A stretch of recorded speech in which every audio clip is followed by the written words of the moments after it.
आज अमर शहीद जगदेव प्रसाद कुशवाहा जी के शहीद दिवस है और यहाँ पे इंडिया गठबंधन के सभी घटक दलों के द्वारा घेलार में संवाद प्रोग्राम उनका रखा गया। हमारे साथ अमर शहीद जगदेव बाबू के बातचीत करने के लिए राजनंदन जी है, जो युवा राजद प्रखंड अध्यक्ष के छात्र अध्यक्ष हैं। राजनंदन जी, आज जगदेव बाबू जी का शहादत दिवस है, इन पे आप क्या राय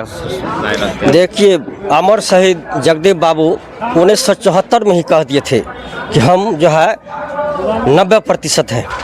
और उसका बाद आज कई साल के बाद 2023-24 में पता चला जनगणना में कि वास्तव में हम बहुजन जो है वो 90% हैं, और इस 90% पर 10% मनुवादी जो है आज तक किसी न किसी प्रत्यक्ष या परोक्ष रूप से वो शासन करने का काम किया है, वो हम लोगों का हक अधिकार छीनने का काम किया है। आज युवा राजद के बैनर तले अमर शहीद जगदेव बाबू के शहादत दिवस के अवसर पर जो यह बहुजन संवाद कार्यक्रम हम लोगों ने आयोजित किया है, इस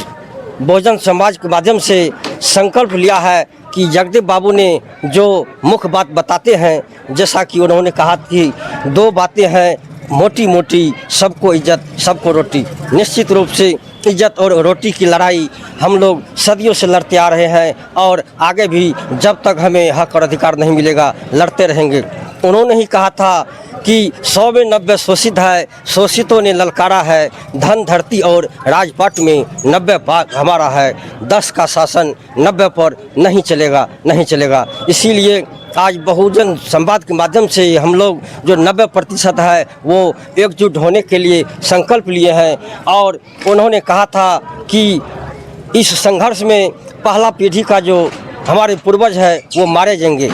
दूसरा पीढ़ी का है वो राज करेंगे, जेल जाएंगे,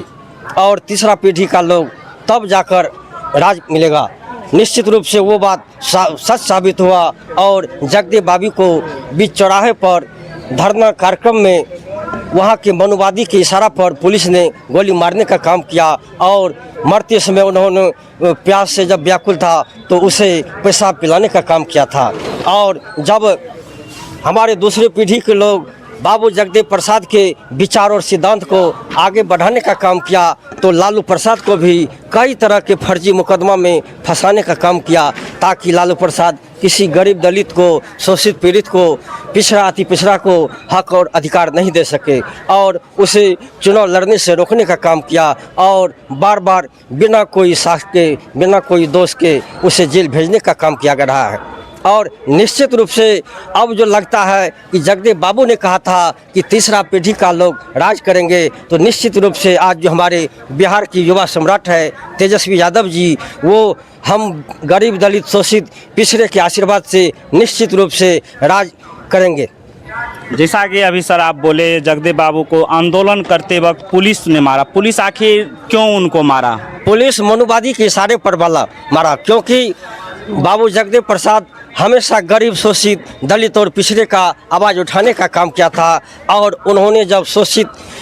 दल का गठन किया और सभी गरीब पिछड़ा दलित को एकजुट किया, तो उसी का उपज था कि हमारे मधेपुरा के ही बीपी मंडल साहब बिहार में मुख्यमंत्री बनने का काम किया था, और अति पिछड़ा समाज का जो भागलपुर जिला का बेटा था सतीश कुमार सिंह, वो भी मुख्यमंत्री बनने का काम किया था। यानी बहुत सारे दलित शोषित पिछड़े लोग मंत्री, मुख्यमंत्री,